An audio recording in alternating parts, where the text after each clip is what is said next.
Kesepakatan damai antara Amerika Serikat dan Iran tinggal selangkah lagi. Namun asa damai kedua negara terusik aksi militer Israel di Lebanon.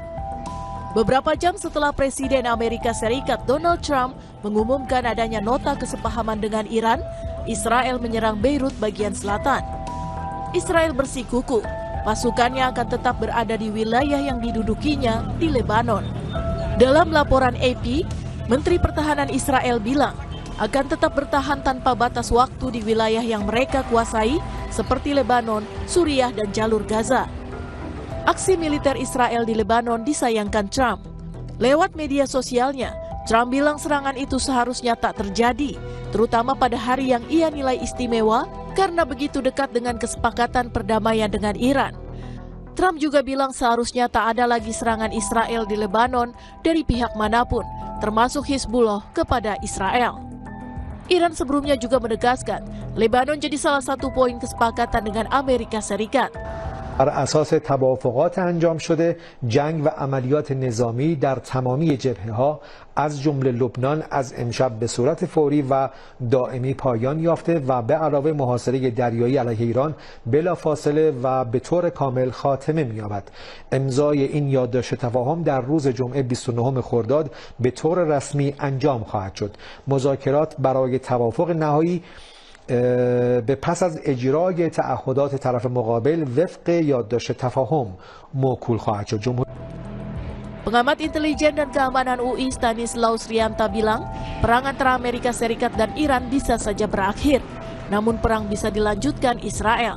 Menurut Stanislaus, Iran akan tegas meminta Lebanon masuk dalam kesepakatan damai. Dan kita melihat bahwa perang akan berakhir antara Iran dan Amerika, tetapi permusuhan tetap terjaga, dan yang melanjutkan permusuhan itu bisa saja melalui Israel gitu. Jadi kesepakatan yang dijalankan, yang diumumkan oleh Trump nampaknya akan masih belum nampak tanda-tanda lampu hijau dari Iran jika Lebanon dan Israel tidak dilibatkan atau tidak dimasukkan di dalam kesepakatan itu. Setelah Amerika Serikat dan Iran mencapai kata sepakat soal nota kesepahaman damai, kedua negara akan menandatangani kesepakatan pada Jumat di Jenewa, Swiss. Terima kasih saudara, Anda masih menyaksikan Breaking News Kompas TV bersama saya ini Putu Trisnada. Saudara, Amerika Serikat membuka blokade Selat Hormuz yang menjadi jalur utama energi dunia usai mengumumkan perdamaian dengan Iran yang telah disepakati. Hal itu disampaikan Trump melalui Truth Social-nya.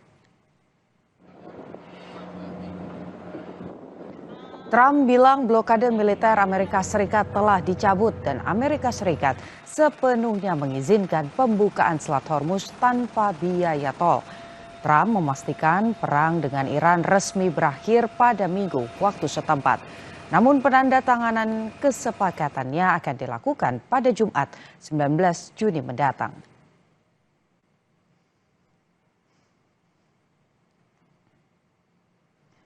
Melalui akun Truth miliknya, saudara, Trump menulis kesepakatan dengan Republik Islam Iran kini telah selesai. Selamat kepada semua. Kapal-kapal dunia, nyalakan mesin kalian. Biarkan minyak mengalir lewat Selat Hormuz.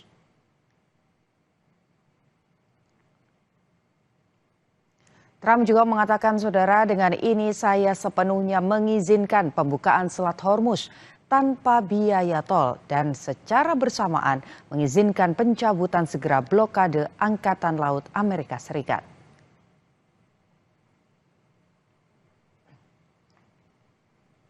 Israel kembali menyerang ibu kota Lebanon, Beirut di bagian selatan. Serangan ini terjadi di tengah Iran dan Amerika Serikat yang semakin mendekati kesepakatan untuk mengakhiri perang.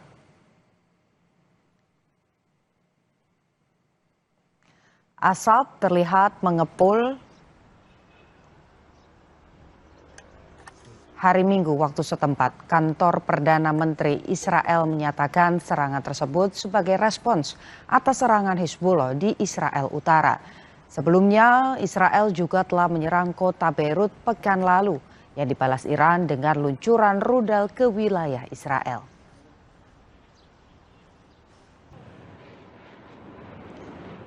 Sementara Menteri Luar Negeri Iran Abbas Araghchi menyebut permusuhan dengan Amerika Serikat segera berakhir lewat kesepakatan tahap 2. Araghchi menekankan perang harus berakhir di semua front termasuk di Lebanon. Menurut Araghchi, perdamaian yang akan ditandatangani 19 Juni mendatang dinilai bisa membuka jalan negosiasi soal program nuklir serta sanksi internasional ke Iran. مذاکرات که منجر به خاتمه جنگ خواهد شد دو مرحله پیش بینی شده. مرحله اول یک یادداشت تفاهمی هست که بین ایران و آمریکا امضا میشه. بعد مذاکرات برای مرحله دوم شروع میشه و بعد در مرحله دوم ما یک توافق نهایی خواهیم داشت. موضوع بحث هسته‌ای رو ما موکول کردیم به توافق نهایی. به دلایل مختلفی که واقعا در شرایط حاضر امکان بحثش نبود، خواسته هایی که اونها داشتن به هیچ وجه قابل پذیرش نبود، لذا ما موضوعات دیگری که امکان توافق در مورد اونها وجود داشت رو آوردیم در مرحله اول. موضوع هسته‌ای رو موکول کردیم به مرحله دوم که خب مرحله سخت‌تری هست و 60 روز مذاکره براش پیش بینی شده. Amerika Serikat membuka blokade Selat Hormuz yang jadi jalur utama energi dunia usai mengumumkan perdamaian dengan Iran telah disepakati. Namun Israel dikhawatirkan menggagalkan penghentian perang dengan terus menyerang Lebanon. Kita bahas soal ini bersama pengamat Timur Tengah Hasibullah Satrawi. Selamat siang. Selamat pagi menjelang siang, Mbak. Selamat pagi menjelang siang ya, biar semangat terus kita di Breaking News Kompas TV. Mas Hasibullah, ini Amerika Serikat udah sepakat bahkan sudah bilang mau menarik begitu ya pasukan angkatan lautnya dari Selat Hormuz. Tapi di sisi lain Israel terus menyerang Lebanon. Anda melihat emang sengaja ya Israel mau mengganjal perdamaian? Ya, yang pertama saya ingin mengucapkan selamat dulu Mbak Niputu kepada semua pihak, para mediator, kemudian Amerika, Iran, dan semua pihak yang terlibat dan mungkin juga bahagia dengan kesepahaman ini, dengan kesepakatan ini. Kita harapkan ini betul-betul menjadi sebuah awal yang baik untuk kembalinya kehidupan yang normal, kondisi ekonomi yang stabil, dan itu kebaikan bagi kita semua. Nah, tentu menjawab pertanyaan Mbak Putu tadi, ini masih terlalu awal untuk kita memastikan hal-hal ke depan. Termasuk sampai penandatanganan menurut saya masih banyak kemungkinan terjadi. Apalagi nanti setelah penandatanganan sampai 60 hari itu justru memasuki fase-fase yang sangat kritis. Nah, salah satu yang menurut saya memang menjadi tantangan, terutama bagi pengamat harus dibaca dengan secara teliti, karena posisi Israel yang mengeluarkan diri dari kesepakatan ini. Itu secara normatif bisa dikatakan begitu, tapi secara lebih dalam, secara politik, posisi Israel bukan hanya berada di luar kesepahaman ini, tapi justru menjadi pihak yang paling dirugikan atau paling disakiti di dalam kesepahaman ini. Nah, oleh karena itu tentu kita tidak bisa membaca hanya di permukaan, karena sekali lagi hubungan di antara Donald Trump dengan Netanyahu itu hubungan yang saya yakin tidak diragukan kedekatannya, tidak diragukan soliditasnya. Bahkan Netanyahu selalu mengatakan Trump adalah pemimpin terhebat terbesar yang selalu membela Israel. Dan sebaliknya Trump selalu memuji Netanyahu bahwa dia adalah pemimpin yang paling hebat, dia adalah pemimpin yang luar biasa terutama di masa perang. Dan untuk menyelamatkan Netanyahu, kemudian Trump menggunakan berbagai macam upaya, termasuk meminta langsung kepada Presiden Israel agar proses hukumnya dihentikan. Jadi saya ingin mengatakan, memijakan semua keadaan di tengah perkembangan baru yang memang banyak media saya membaca pagi ini di Timur Tengah dan bahkan di Barat sekalipun, yang memotret bahwa ini adalah bagian daripada fase kritis atau fase cobaan di antara hubungan antara Netanyahu dengan Trump. Karena sekali lagi kesepahaman ini lalu kemudian membuat Netanyahu dan Israel itu sebagai pihak yang paling dirugikan. Saya baca ulasan tentang media-media Israel yang dibahas di Al Jazeera juga, itu bagaimana sampai ada tokoh-tokoh Israel yang melukiskan atau menggambarkan Netanyahu itu sebagai arsitek kekalahan strategis Dari yang awalnya dia dipahlawankan, dipuji-puji karena dianggap mampu menghabisi musuh-musuh Israel, tapi gara-gara kesepakatan ini justru menguras rekening politik daripada Netanyahu. Dan itu tidak hanya dilakukan oleh tokoh-tokoh oposisi, tidak hanya dilakukan oleh yang selama ini berlawanan dengan Netanyahu, tapi juga oleh mitra-mitra koalisinya. Bahkan mulai muncul desakan-desakan agar Netanyahu ditinggalkan, termasuk tidak lagi diikutin koalisi yang dibangun. Begitu Mbak Putu. Oke, artinya kalau bicara soliditas antara Amerika Serikat dan juga Israel ini kokoh begitu dan ini masih masa-masa krusial, apakah Israel dalam hal ini terus menyerang Lebanon, kemudian seolah-olah begitu ya memperkeruh suasana ini karena tuntutan dari dalam negeri dan kebutuhan personal dari Netanyahu secara politik? Terus terang kalau kita mau baca Lebanon di dalam fase perang ini sekarang sudah 69, berarti 109 dari tanggal 28 Februari sampai hari ini Mbak Putu ya. Saya paling tidak menggarisbawahi dalam tiga sejarah, tiga waktu ya. Yang pertama tanggal 2 Maret ini sebagai awal sejarah keterlibatan Lebanon, di mana pertanggal itu Hizbullah memutuskan diri untuk melibatkan diri dalam perang ini ya. Jadi sebelum tanggal 2 Maret Lebanon tidak, atau Hizbullah persisnya tidak melibatkan diri dalam perang ini. Tapi ketika serangan Amerika Israel membunuh tokoh-tokoh di Iran termasuk Ayatullah Ali Khamenei yang itu juga menjadi imam, mursyid, pemimpin bagi orang-orang Hizbullah, maka Hizbullah pertanggal 2 Maret melibatkan diri dalam perang ini, yang itu artinya secara politik Mbak Putu, Hizbullah berhadapan dengan otoritas Lebanon yang tidak ingin terlibat dalam perang ini, dan yang paling ngeri lagi, berarti Hizbullah sudah masuk di dalam perang langsung dengan Israel. Itu satu yang harus kita baca kalau kita melihat tentang keterlibatan Hizbullah dalam perang ini. Dan yang kedua, ini fase waktu yang menurut saya penting untuk dicatat adalah kurang lebih tanggal 8 siang, ya, 8 April, semenjak gencatan senjata diumumkan oleh Trump dengan Iran, ya. Kita ingat pada waktu itu gencatan senjata juga diminta oleh Iran, itu berlaku juga bagi Lebanon. Berlaku juga bagi Lebanon. Dan beberapa jam kemudian, saya tidak menghitung persis tapi kurang lebih 4-5 jam, Israel turun ke gelanggang di Lebanon dan menyatakan diri dia tidak terlibat dalam gencatan senjata yang diambil di antara Iran dengan Israel, terutama di wilayah Lebanon. Karena itu beberapa jam setelah gencatan senjata tanggal 8 April itu Israel mulai membombardir Lebanon. Dan harap dicatat, awalnya Hizbullah masih nahan diri. Karena dia ingin menghormati Iran yang mengingatkan diri dengan Lebanon, sehingga ketika Israel berulah, lalu kemudian Hizbullah masih menahan diri.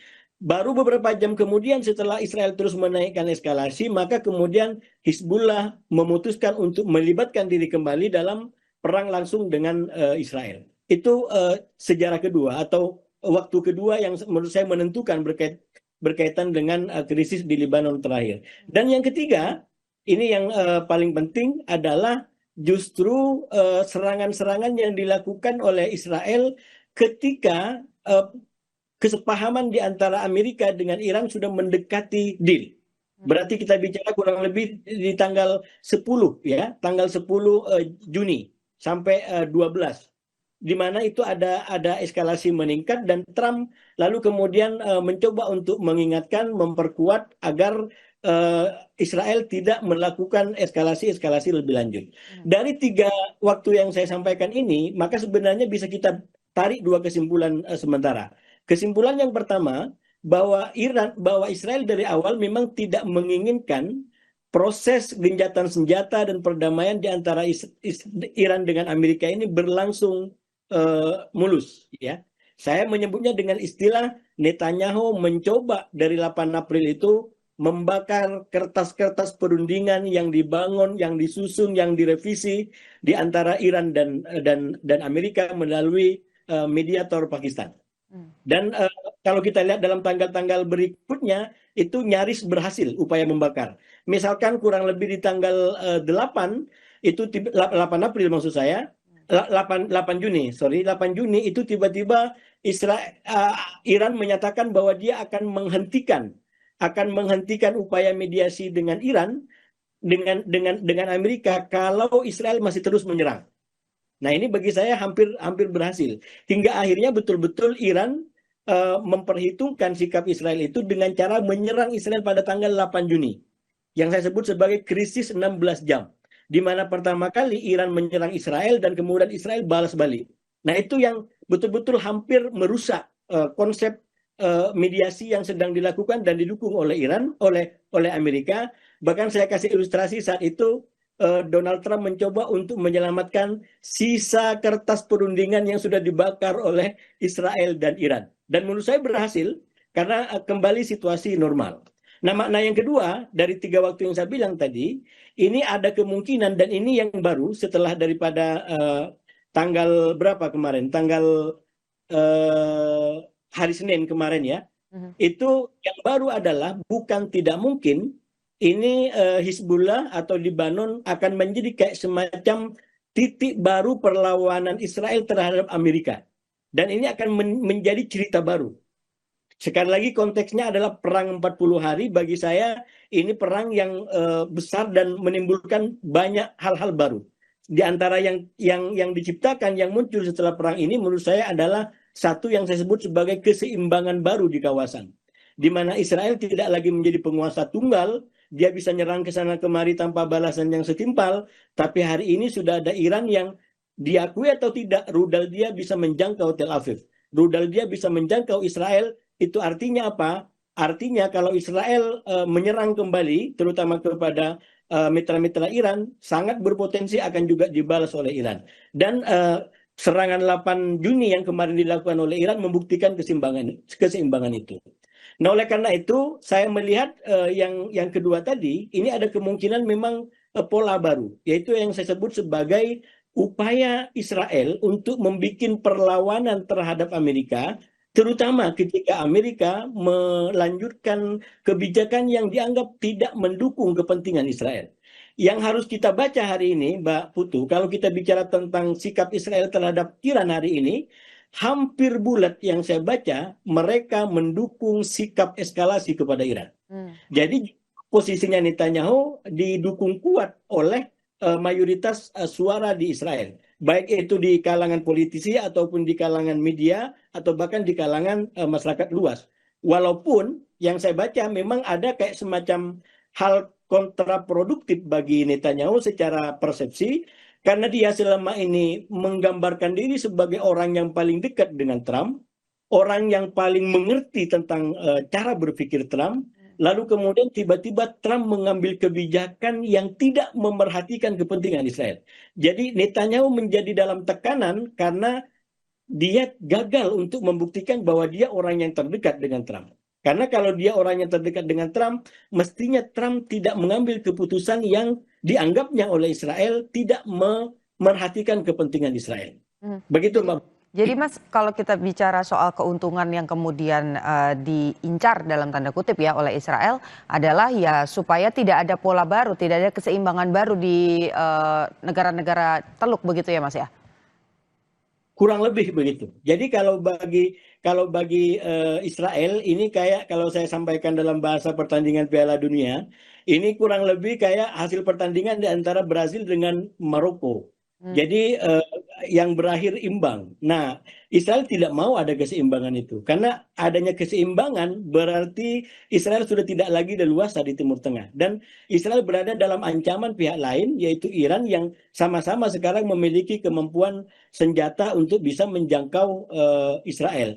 Dan sekali lagi, krisis 16 jam yang saya bilang tadi di tanggal 8 itu, dimulai dari serangan Iran ke Israel kurang lebih jam 2 malam, di tanggal 8 Juni itu menunjukkan bagaimana yang pertama di sisi Iran ingin dia buktikan bahwa dia sudah menjadi penyeimbang baru di kawasan, sehingga kalau Israel macam-macam maka akan mendapatkan serangan daripada Iran.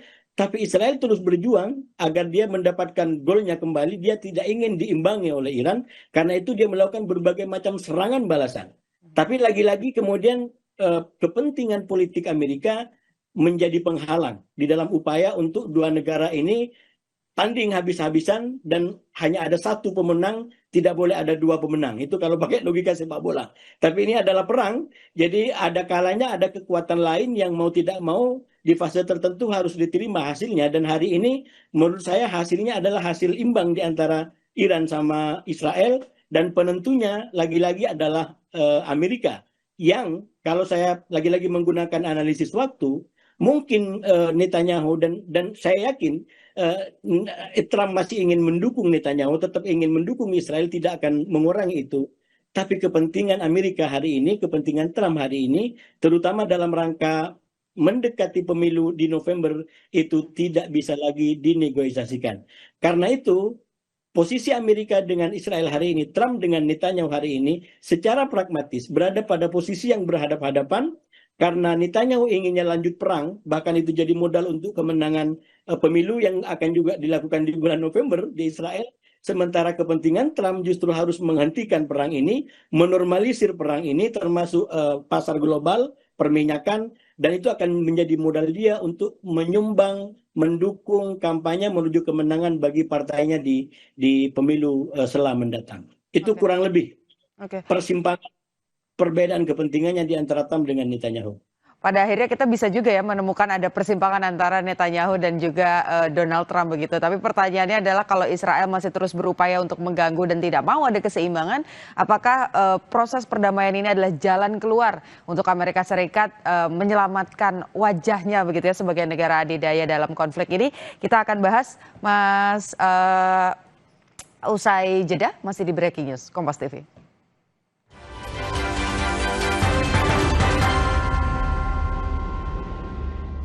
Niputu Trisnada Saudara masih menemani Anda dalam Breaking News Kompas TV, dan kita juga tidak sendiri begitu ya, masih bergabung juga pengamat Timur Tengah ada Hasibullah Satrawi, dan kita akan membahas kembali bagaimana eskalasi yang terjadi di negara-negara Teluk pasca Amerika Serikat menarik pasukan Angkatan Laut dari Selat Hormuz. Mas, tadi pertanyaannya adalah kan kita beberapa kali berdialog mencoba menganalisa begitu bahwa kira-kira apa ya jalan keluar Amerika Serikat sebagai negara superpower untuk bisa mundur karena tidak ada keuntungan sebetulnya untuk Amerika Serikat. Dan itu masih menjadi pertanyaan dari kemarin. Anda melihat bahwa perdamaian ini meskipun pada akhirnya kemudian ada persimpangan dengan Israel adalah jalan terbaik untuk menyelamatkan wajah Amerika Serikat dalam konflik ini?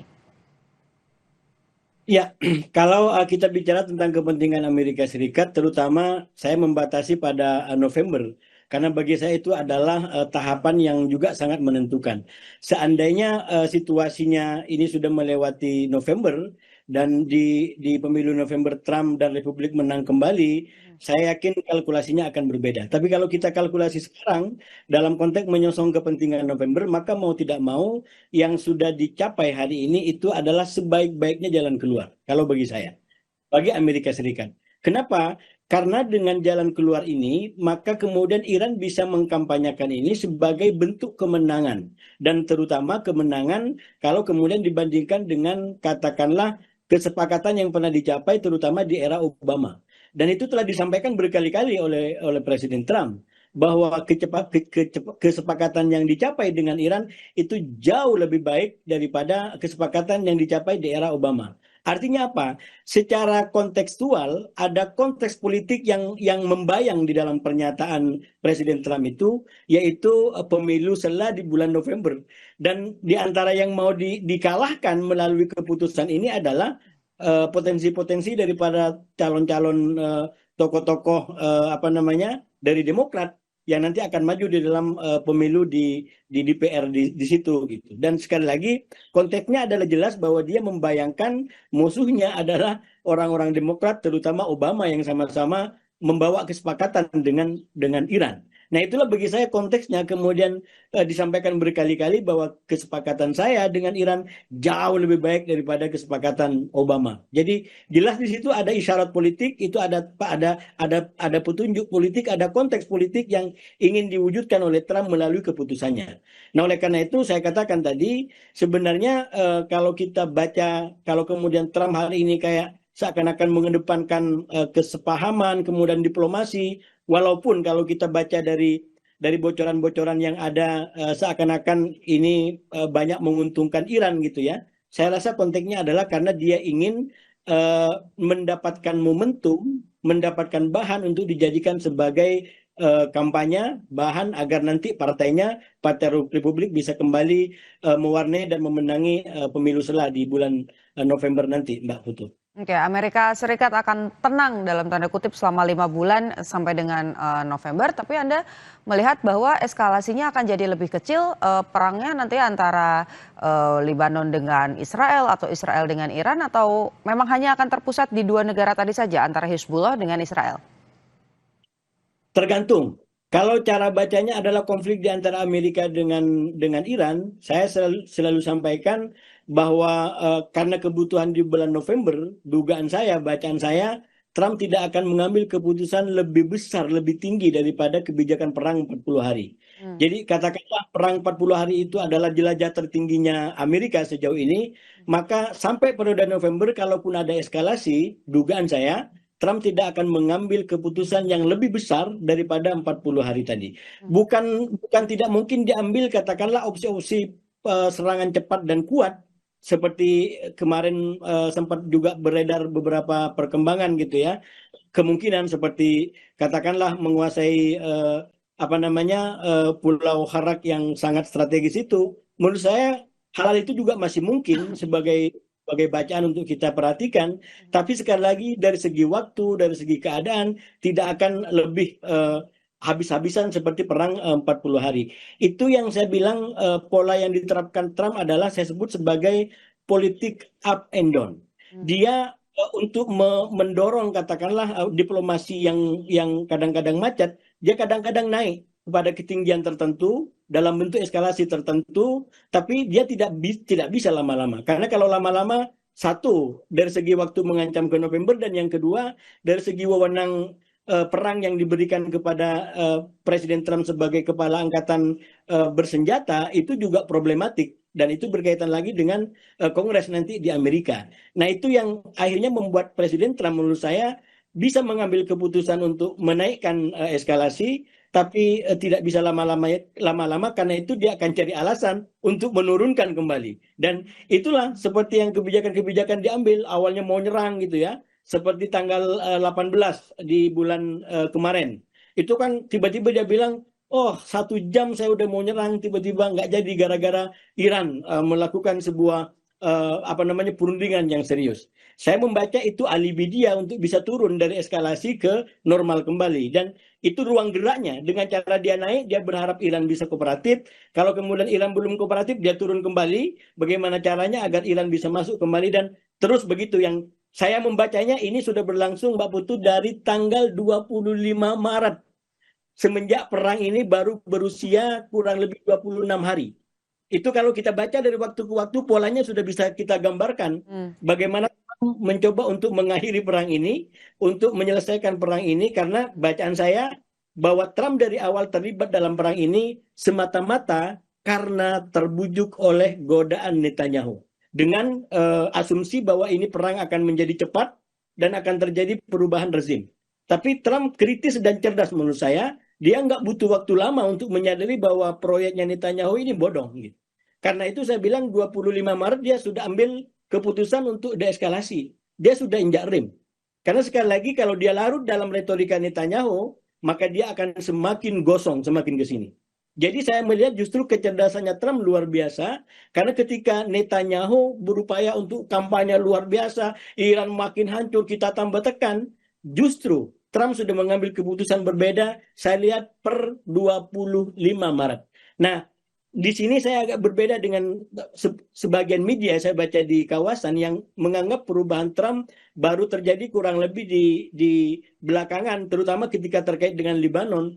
Menurut saya membaca dari gejala-gejalanya itu sudah dari awal, bahkan lebih awal lagi. Ini bisa kita baca sebagai faktor daripada, saya sebutnya sebagai 231 jam dari perang ini berlangsung, yaitu ketika Mujtaba terpilih sebagai pengganti Khomeini. Bagi saya itu adalah bahan analisis yang cukup kuat bahwa rezim Cheng tidak akan terjadi. Jangankan rezim Cheng, ini justru diangkat pemimpin yang baru, dan itu dilakukan di tanggal 9 Maret, kurang lebih 10 hari semenjak perang itu berlangsung. Saya menduga dengan keras itu Trump sudah mendapatkan kayak semacam sinyalemen, ini kalau diikutin polanya Netanyahu ini akan habis-habisan dan dia sendiri akan kehilangan semua kreditnya. Karena itu saya membaca dari tanggal 25 sudah jelas dia ambil sebuah kebijakan berbeda dan makin ke sini makin berbeda sampai kemarin pada hari Minggu di mana kemudian dia tetap umumkan bahwa ini akan tanda tangan walaupun kita tahu Israel sangat bersedih, Israel sangat merana akibat daripada kebijakan yang diambil oleh Presiden Trump. Oke, kalau Amerika Serikat dalam 5 bulan ke depan sebetulnya juga masih bisa bisa naik, bisa turun eskalasinya tergantung dengan kepentingannya Amerika Serikat. Di satu sisi Israel nampaknya dalam posisi yang justru malah akan menggebu-gebu begitu ya untuk terus memancing adanya konflik di kawasan. Anda melihat artinya sebetulnya selama 5 bulan ke depan kita tidak akan tenang berarti ya. Belum ada satu kepastian bahwa oke, artinya ekonomi akan membaik dan situasi juga akan membaik gitu Mas. Ya, saya rasa memang kita jangan terlalu jauh juga melihat ke depan, nanti malah terlalu cemas. Jadinya kena penyakit cemas kan. Jadi harus diatur. Ini tahapannya agak bertahap. Ini paling tidak sepertinya kalau kita baca sampai Jumat akan jauh lebih membaik keadaan. Sampai Jumat. Potensi godaan menurut saya akan selalu ada. Jadi saya menyebutnya ini Jumat itu adalah tenda biru dengan janur kuning yang melengkung. Nah sekarang ini baru kayak semacam komitmen deklarasi hubungan. Jadi masih ada jarak yang begitu jauh di antara sekarang sampai tenda biru dan janur kuning yang melengkung. Dan sebelum tenda biru berdiri dengan janur kuningnya, sekali lagi segala kemungkinan masih terjadi, walaupun secara kemungkinan saya membaca lebih besar kemungkinan akan tetap berdiri tenda biru itu. Malah kalau perlu kita doakan agar tenda biru itu berdiri, karena sekali lagi kalau tenda biru itu berdiri bagi saya adalah kabar baik. Paling tidak bagi ekonomi dunia, bagi keadaan dunia, dan tidak terus larut dalam ketegangan dan krisis yang berkepanjangan dan tidak terkontrol seperti sekarang. Oke, kalau lagu lihat tenda biru bikin air mata mengalir, kita harap kalau Amerika Serikat dan Iran ada tenda biru, minyak bisa terus mengalir begitu ya Mas. Jadi kita tahan dulu, masih banyak yang mau saya tanya analisanya Mas Hasibullah Satrawi, pengamat Timur Tengah, tapi nanti usai jeda.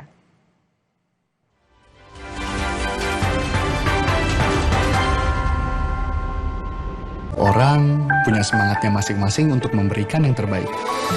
Terima kasih untuk kamu. Terima kasih saudara, Anda masih menyaksikan Breaking News Kompas TV bersama saya Niputu Trisnanda. Di tengah Iran dan Amerika Serikat semakin mendekati kesepakatan untuk mengakhiri perang, Israel kembali menyerang ibu kota Lebanon, Beirut di bagian selatan. Asap terlihat mengepul pada hari Minggu waktu setempat. Kantor Perdana Menteri Israel menyatakan serangan itu sebagai respons atas serangan Hezbollah di Israel Utara. Sebelumnya Israel juga telah menyerang kota Beirut pada pekan lalu yang dibalas Iran dengan luncuran rudal ke wilayah Israel. Dalam saluran Zoom, Mas tadi pertanyaannya adalah kalau kita lihat kita sudah bahas Israel, kita sudah bahas Iran, kita sudah bahas Amerika Serikat, yang jadi pertanyaan adalah Hezbollah. Kita tahu Hezbollah ini sering kali punya pandangan yang berbeda bahkan dengan negaranya sendiri begitu ya, dengan Lebanon. Anda melihat kalau Israel itu pasti akan menyerang. Kalau Hezbollah apakah akan menyerang atau sebetulnya polanya sama dengan Iran, tidak akan menyerang sebelum diserang? Begini, kalau kita ingin memahami Hezbollah sebagai proksinya Iran, atau Israel sebagai proksi dalam tanda kutip ya, atau salah satu kekuatannya Amerika di kawasan, maka kita bisa menggunakan kutipan yang disampaikan oleh Bakir Galibaf. Jadi ketika kemarin Israel menyerang Hezbollah dan hampir menggagalkan kembali kesepahaman yang ada, itu Bakir Galibaf memberikan kritik yang sangat tajam menurut saya. Ini kemungkinannya hanya dua, kata Bakir Galibaf. Amerika tidak mampu untuk mengontrol Israel, atau Amerika tidak mau mengontrol Israel. Jadi ketika Israel berulah, itu kemungkinannya hanya dua. Salah satu dari dua. Amerika tidak lagi mampu mengontrol Israel, atau justru Amerika memang tidak mau untuk mengontrol Israel. Artinya kalau dia tidak mau, berarti ada hidden agenda. Ada strategi lain, ada kepentingan lain yang berbeda di antara yang disampaikan di depan layar dengan di belakang layar. Nah, saya ingin menggunakan untuk membaca pola hubungan di antara Iran dengan Hezbollah. saya menduga dengan kuat Iran tidak akan mengalami itu. Dalam pengertian Iran akan bisa selalu mengontrol, akan selalu mampu untuk mengontrol Hizbullah. Berbeda dengan Amerika. Kenapa? Karena pola hubungannya memang pola hubungan yang bahkan bisa katakan ideologis di antara Iran dengan Hizbullah. Itu kan sebenarnya hubungannya hubungan keyakinan, hubungan ideologi yang menyatukan di antara mereka. Teritorinya nggak berhubung, tapi mereka disatukan oleh katakanlah ideologi yang sama, cara berpikir yang sama, dan kebetulan punya musuh yang sama. Itulah kemudian yang menjadi pengendali mereka. Nah, dalam konteks Amerika dengan Israel tidak punya itu. Hubungannya sangat-sangat pragmatis, walaupun mungkin ada hubungan yang strategis berkaitan dengan bagaimana menghadapi musuh-musuh Amerika gitu, yang kebetulan selama ini sama dengan musuhnya Israel. Tapi ke depan setelah perang 40 hari menurut saya bisa jadi ada perubahan. Saya terus terang membaca perang 40 hari ini bukan hanya sekedar perang biasa, tapi juga ini bisa mengantarkan Timur Tengah kepada yang disebut sebagai New Middle East ataupun Timur Tengah baru. Dan sekarang udah mulai terbentuk itu, terasa perubahan-perubahan yang ada. Misalkan satu, yang tadi kita bahas soal Iran sebagai penyeimbang baru. Itu kan terjadi sekarang. Dan yang kedua mungkin juga nanti kita bisa bicara Arab Teluk. Karena sekali lagi Arab Teluk itu selama ini loyal kepada Amerika dan Israel dengan kurang lebih kepentingan agar mereka bisa dapat backup keamanan baik dari internal maupun eksternal. Nah, perang 40 hari justru membuat proyek itu gagal total gitu. Karena Iran dengan leluasa bisa mengacak-ngacak pertahanan daripada negara-negara Arab Teluk ini. Jadi Arab Teluk ke depan itu bagi saya masih misterius dan sangat mungkin ada perubahan. Dan yang ketiga, ini yang juga kaitannya dengan perbedaan di antara Netanyahu dengan Trump. Saya setuju dengan beberapa media di kawasan yang katakanlah menggarisbawahi ini sebagai cobaan pertama. Tapi bisa jadi walaupun ini cobaan pertama langsung susul menyusul secara cepat menuju kepada tantangan-tantangan yang lebih pelik ke depan. Yaitu yang disebut sebagai tatanan ataupun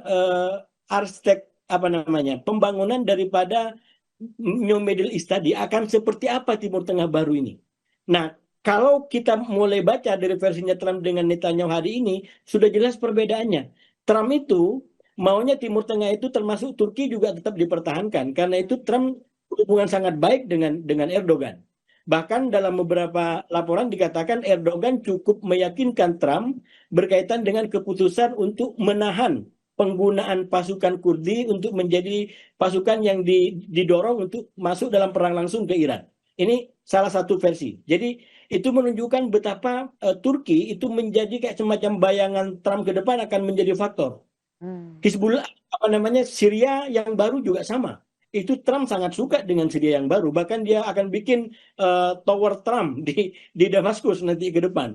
Jadi sudah ada bayang-bayang aliansi Timur Tengah baru versinya Trump. Tapi kalau ini kita bawa dalam imajinasi Netanyahu, nah ini yang kemudian berbeda total. Netanyahu menginginkan Israel raya. Dan itu artinya negara-negara seperti Libanon, negara-negara seperti Syria, itu akan dikooptasi, akan dikuasai, dan akan diwujudkan apa yang disebut sebagai Israel raya. Jadi saya melihat bisa jadi memang perbedaan sekarang ini adalah tantangan di awal, tapi juga bisa cukup besar kemungkinan ini juga berkaitan dengan perbedaan tata kelola atau proses pembangunan daripada Timur Tengah ke depan yang kita sebut sebagai Timur Tengah baru. Dan saya menduga di titik itu perbedaan Netanyahu dengan Trump akan jauh lebih keras lagi. Karena seperti yang saya bayangkan tadi, Trump ini mungkin karena dia sebagai pebisnis properti ingin bagaimana Timur Tengah itu maju dengan gambaran tower-tower kokoh dan kuat pencakar langit yang ada di mana-mana. Jangankan Libanon, jangankan Syria, bahkan Gaza pun dia bayangkan akan dibikin tempat-tempat yang indah seperti itu. Jadi itu bagi saya imajinasi Trump tentang Timur Tengah yang baru. Netanyahu sejauh ini menurut saya tidak punya gambaran yang baik tentang yang lain. Dia hanya baik untuk Israel. Bagaimana yang lain, saya belum pernah mendengar bagaimana plan dia berkaitan dengan katakanlah kekuatan-kekuatan lain di luar Israel. Tidak ada, kecuali bahwa bagi Netanyahu hanya Israel yang kuat dan yang lain harus menjadi tidak berdaya.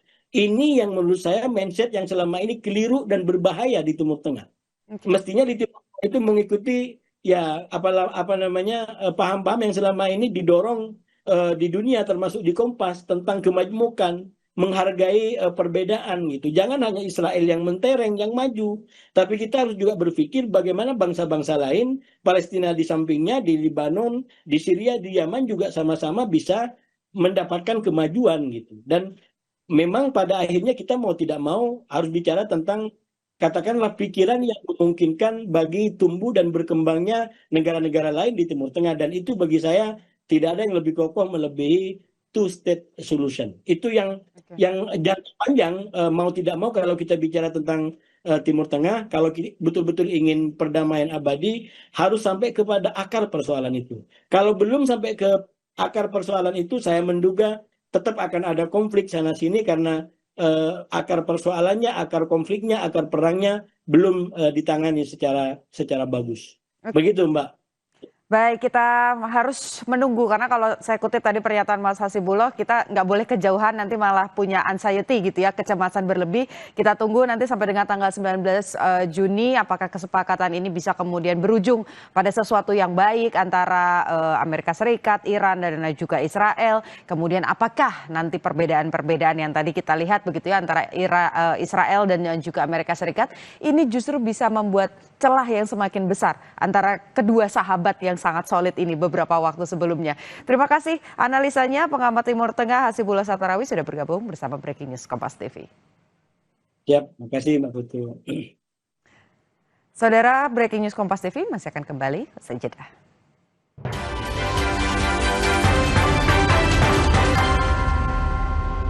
Dari menghadang kelas menengah, cicilan bakal makin mahal imbas kenaikan suku bunga ditambah kenaikan harga Pertamax. Mahasiswa pun turun ke jalan.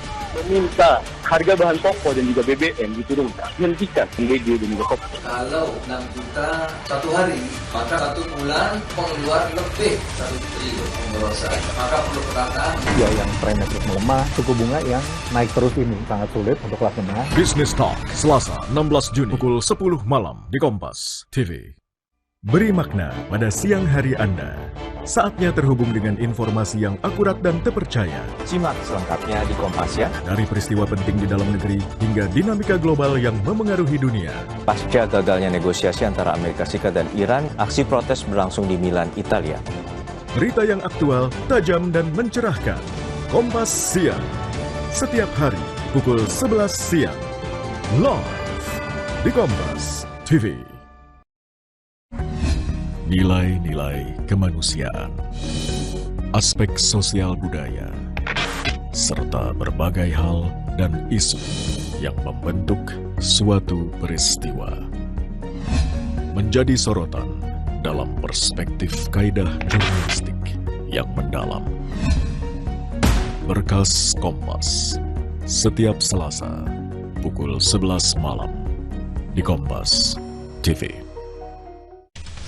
Ketahui berita dan informasi seputar kekhasan, gagasan, tantangan, serta inovasi di 38 provinsi dan 514 kabupaten kota di seluruh tanah air yang terajut menjadi inspirasi bagi bangsa.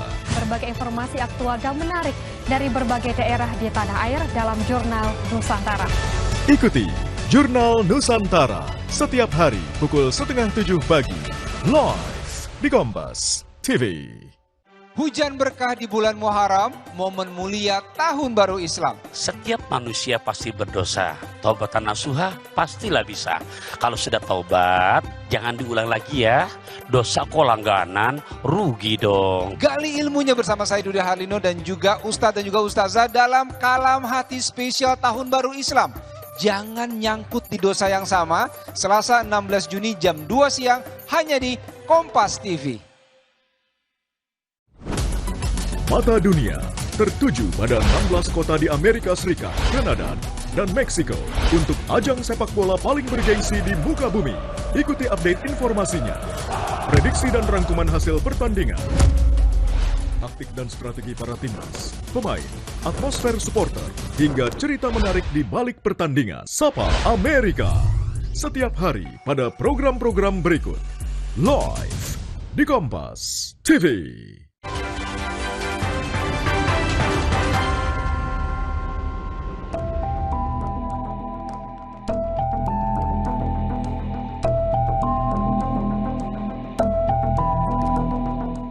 Kesepakatan damai antara Amerika Serikat dan Iran tinggal selangkah lagi.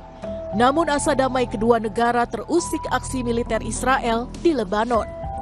Beberapa jam setelah Presiden Amerika Serikat Donald Trump mengumumkan adanya nota kesepahaman dengan Iran, Israel menyerang Beirut bagian selatan.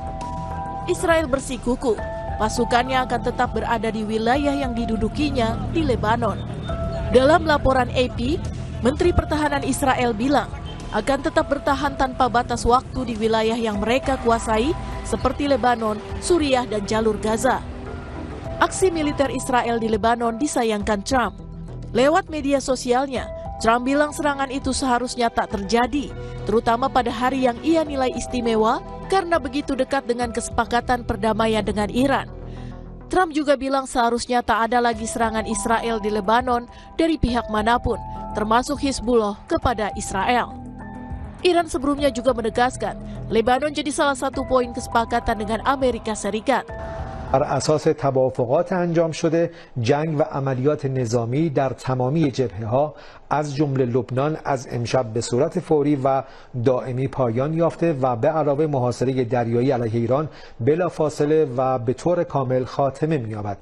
امضای این یادداشت تفاهم در روز جمعه 29 خرداد به طور رسمی انجام خواهد شد.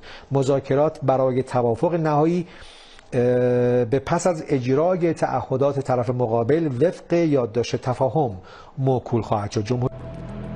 Pengamat intelijen dan keamanan UI Stanislaus Rianta bilang, perang antara Amerika Serikat dan Iran bisa saja berakhir, namun perang bisa dilanjutkan Israel. Menurut Stanislaus, Iran akan tegas meminta Lebanon masuk dalam kesepakatan damai.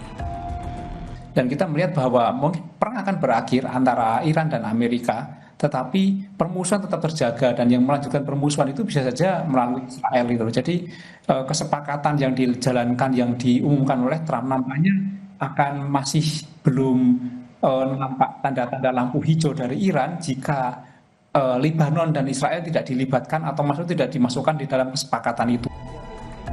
Setelah Amerika Serikat dan Iran mencapai kata sepakat soal nota kesepahaman damai, kedua negara akan menandatangani kesepakatan pada Jumat di Jenewa, Swiss.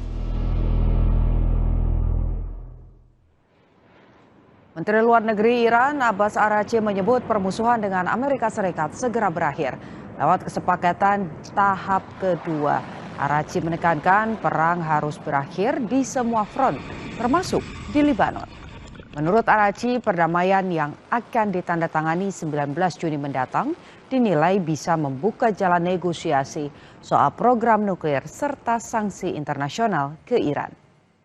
در این مذاکرات که منجر به خاتمه جنگ خواهد شد دو مرحله پیش بینی شده. مرحله اول یک یادداشت تفاهمی هست که بین ایران و آمریکا امضا میشه. بعد مذاکرات برای مرحله دوم شروع میشه و بعد در مرحله دوم ما یک توافق نهایی خواهیم داشت. موضوع بحث هسته‌ای رو ما موکول کردیم به به توافق نهایی. به دلایل مختلفی که واقعا در شرایط حاضر امکان بحثش نبود.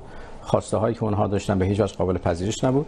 لذا ما موضوعات دیگری که امکان توافق در مورد اونها وجود داشت رو آوردیم در مرحله اول. موضوع هسته‌ای رو موکول کردیم به مرحله دوم که خب مرحله سخت‌تری هست و 60 روز مذاکره براش پیش بینی شده. Saudara, informasi tadi sekaligus menutup Breaking News Kompas TV. Saya Putu Trisnanda mengucapkan terima kasih dan sampai jumpa. Namun informasi lainnya berkenaan atau tentang eskalasi di Timur Tengah masih akan terus disampaikan dalam program-program Kompas TV lainnya.